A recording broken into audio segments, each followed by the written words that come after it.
What's up everyone, it's Karthik with MoneyVest. So in this video, we are going to be talking about the tech sell-off that has taken place since July 10th all the way till now. This has been the second record time we've seen the outperformance in Russell 2000s relative to the NASDAQ. And there is a lot of analysis and research done suggesting for why the sell-off is going to continue.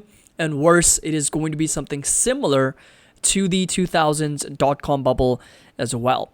So hope you all enjoyed this video and find it helpful. Make sure that you drop a like and don't forget to subscribe to the channel if you're just joining us for the first time. And again, links to our Discord and Patreon is going to be down below that can give you access to our entire MoneyVest platform, as well as the 37 stocks and ETFs that I'm planning to buy with my buy targets. That's a members only private video that I posted for everyone, and you also get access to the Discord channel, including all the trade alerts and trade ideas as well, and also get access to this entire MoneyVest platform where you can come over here, take a look at individual stocks, do your full fundamental analysis, take a look at the earnings calendar as well. So link's going to be down below if you are interested in joining us. So this right here is where we are with the markets, as I've already mentioned. So Magnificent 7 down almost 12%, so in a correction. Nvidia almost near bear markets here, down almost 20%.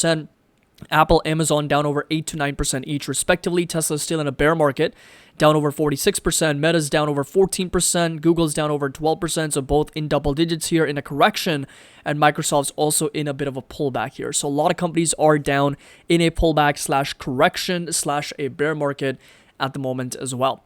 Now, I do want to mention one thing first, that we do have a very important keynote presentation coming up from NVIDIA next week. This is going to take place on Monday, the SIGGRAPH 2024.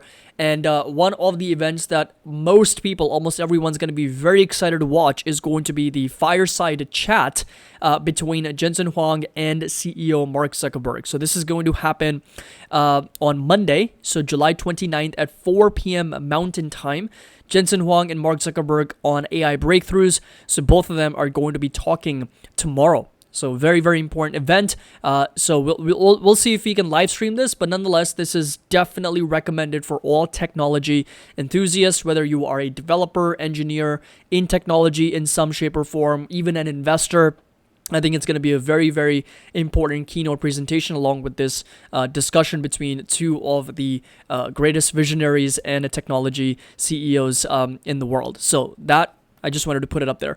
So first things first, this right here was a report. So why tech sell-off isn't over yet. Wall Street strategist basically says the investors dumping technology stocks in favor of previously unloved areas of the market is most likely going to continue, with technology sector suffering its largest single-day percentages drops since October of 2022.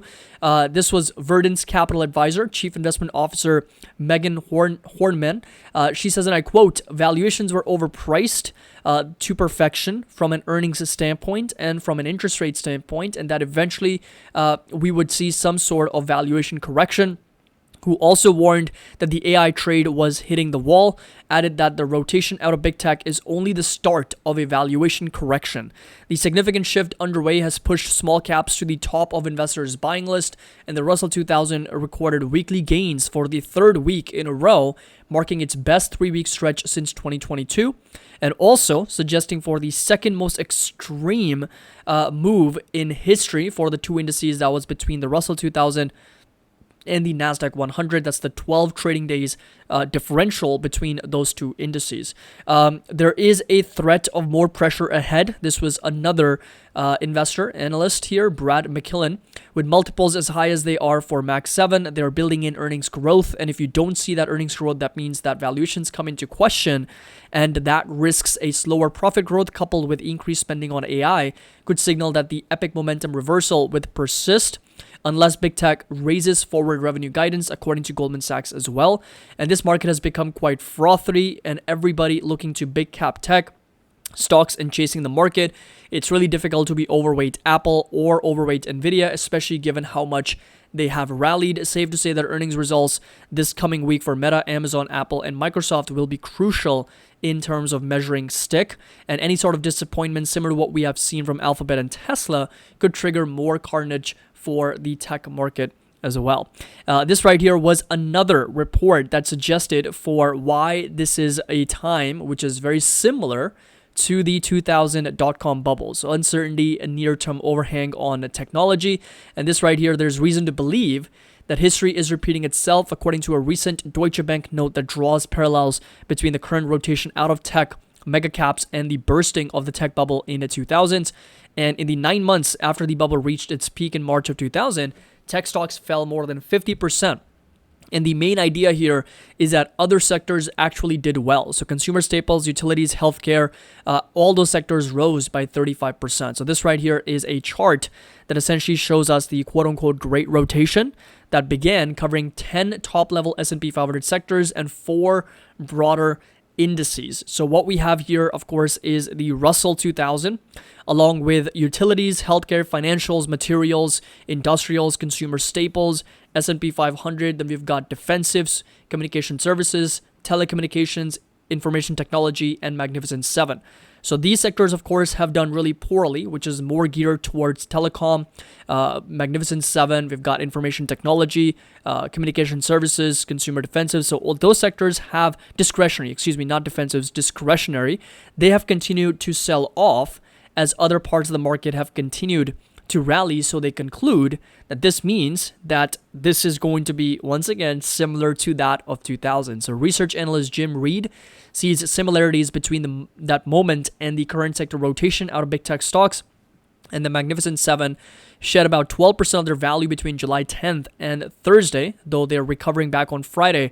However, 7 out of 10 sectors within the index rose over the period, led by utilities and healthcare, much like in 2000 as well. So this conclusion is that if tech continues to correct, we should see a decent up moves in other sectors, especially as the size of tech dwarfs other sectors. So even a small rotation out of tech could mean a big rotation into other sectors as well. So one of the things that I really want to address in these types of analysis and videos, and I think it's a message that needs to get across to most investors out there, that if you've got a long-term view on the markets, right? So if you are an investor, let's say you're watching this channel, you're an investor just like myself, and you've got a 5, 10, 15, 20-year time horizon on the markets, none of this really matters, right? None of this noise really should be concerning for you. Whether we're going to see a recession, whether we're going to see a crash, whether we're going to see a bubble bursting, whether we're going to see a bear market, whether we're going to see a correction, whatever the case might be, if you've got a long enough time horizon, it should never really be something that bothers you. And the reason I say this is because that puts you in a mindset of chasing alpha. Okay, there's a big problem when it comes to hedge funds, institutional investors. They are quite literally designed to chase alpha. Because what they're trying to do, and by alpha meaning returns, right? They're constantly in their pursuit for more gains, for more returns. And not only more returns, but also within a restricted time period. And the reason I say this is because they're competing against the S&P 500, right? And they're also competing on an annual basis. If you haven't read the book, I highly recommend. It's a book on how hedge funds and institutional investors invest. I can't remember the book, but it's built on a podcast. I've done a summary on that book as well. It's got something to do with how the pros invest, right? So how the professional institutional investors invest. And what that really book teaches us is that when you are managing, let's say, hundreds of billions of dollars, you are in constant review by the board that appointed you as an investment advisor or a portfolio manager. And since you are in a constant review of your performance, you have to beat the S&P 500. You need to beat the S&P 500 in order to make sure that you maintain your position and, of course, you keep that job, right? So S&P 500 has almost always been a benchmark for the entire industry. If you're not able to beat the S&P 500, you're just not good enough, right? You need to beat the S&P 500 every single year in order to be at the top. And as we know that most hedge funds, institutional investors won't be able to beat the S&P 500 for a long period of time.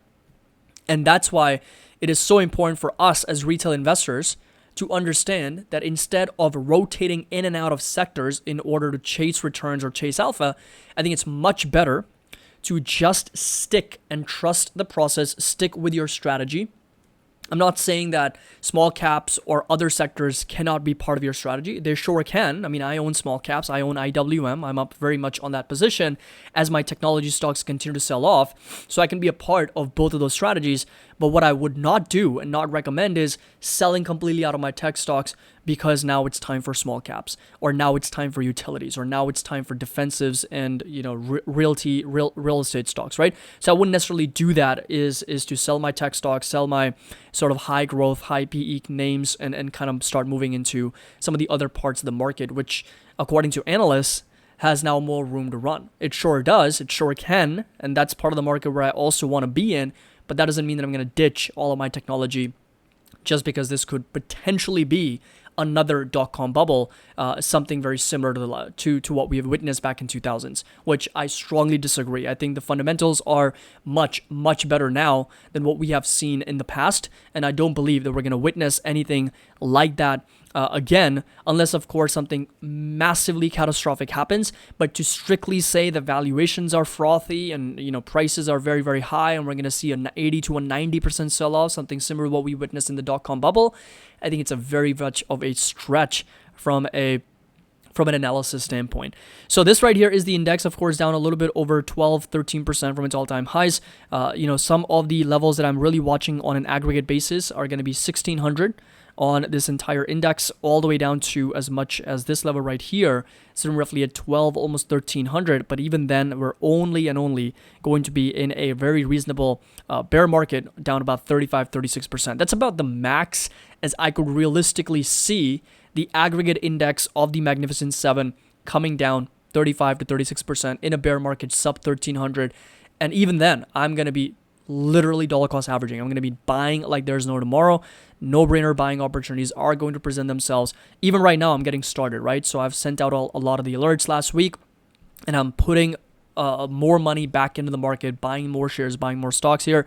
Picked up NVIDIA, picked up FNGU, picked up SMH, picked up VUG, picking up a lot of technology names here as this sell-off continues and accelerates. So if there is more downside, what I would do for myself is just keep buying, keep investing, because my time horizon is long enough to understand that eventually there's going to be more productivity, there's going to be more technological advancement, more efficiency, more profitability, more growth for these companies. And as a result, a lot of this is going to, once again, look like a small blip in the overall chart as we have a longer time frame. So I think it's really important to understand to not rotate in and out of stocks to chase returns, because we as retail investors, we're not accountable to reporting it to some board, our returns, right? We're only accountable for ourselves and our decisions. So don't get pressurized into a couple things that I want to mention is that, first of all, don't get pressurized into what other people are doing or what other sectors might be doing. And also don't feel the FOMO if other sectors are actually having a nice gain or having their time in the markets now, because technology, of course, had a huge run up. Since mostly focused on technology, had a very nice run up until now and starting to see a bit of a pullback, which is very normal. So I'm going to continue to buy in technology and then also look to diversify in maybe some other parts of the market, such as IWM, small caps that also do have some potential in the short to medium term. But this does not mean to sell technology and then start rotating out of technology into other parts of the market, because then you get into this mentality of constantly trying to time not only the market, but also the sector within the market, which is going to do well, which is incredibly difficult. It's like a double difficult in the markets. So hope you all enjoyed this video and found it helpful. Make sure that you drop a like, trust the process, stay patient, allow the prices to come to you, dollar cost average as you find those opportunities, because again, the markets don't give us very many opportunities to DCA or buy into the market. So use them while it's still here. Again, join our community if you have any questions, engage with our members. Love to have you on board. 51% discount until the end of this month. So always happy investing. I'll see you all in the next video.